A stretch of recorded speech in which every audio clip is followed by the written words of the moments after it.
Hey guys, okay, so we're here with Lita, and I had a wrist adjustment video that was real rough, but people liked it, and I got a request for more.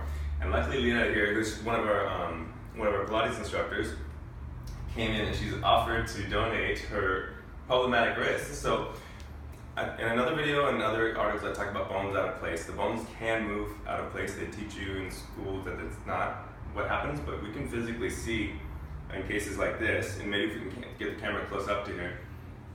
Just get it to right here so we can see this much. You can see that there's an actual physical deformity where this bone is shifted from its normal location. She has it on both wrists. This is common either on a injury where we overflex the wrist, or sometimes actually if you hyperflex the wrist, it damages the connective tissue, and that allows that bone to jut out this way. There's supposed to be an arch there, and arches can buckle out like that. So what we're going to do is we're going to do an adjustment and see if we can actually make a physical noticeable change.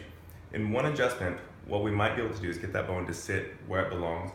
Over time, what will happen is that we can allow the connective tissue to heal so it'll actually stay that way. So what we'll do first is I'm going to turn it facing this way. You can stay right there. Right where that bone protrudes, and this should be the lunate.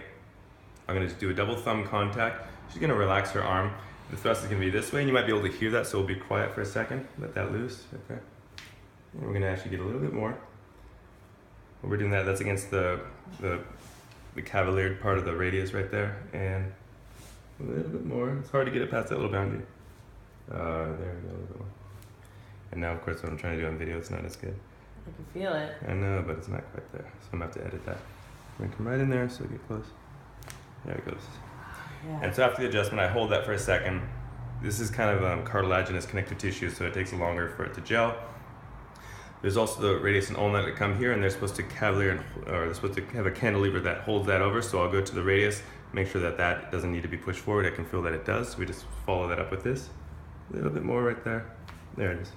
And then I hold them together for a second. In cases of ligamentous laxity or when we have loose wrists, what we'll occasionally do is we'll wrap or tape the wrist to provide that, give it an ample chance for healing.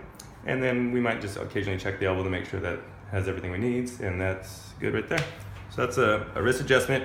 If I don't want to test it too much because we just did it, but what you can generally see sometimes we can actually get a decrease in the deformity right away. Close to me. Yeah, so that's really common in wrists and ankles where you can actually see the deformity from a distance, and through proper adjusting you can correct it and get rid of the deformity.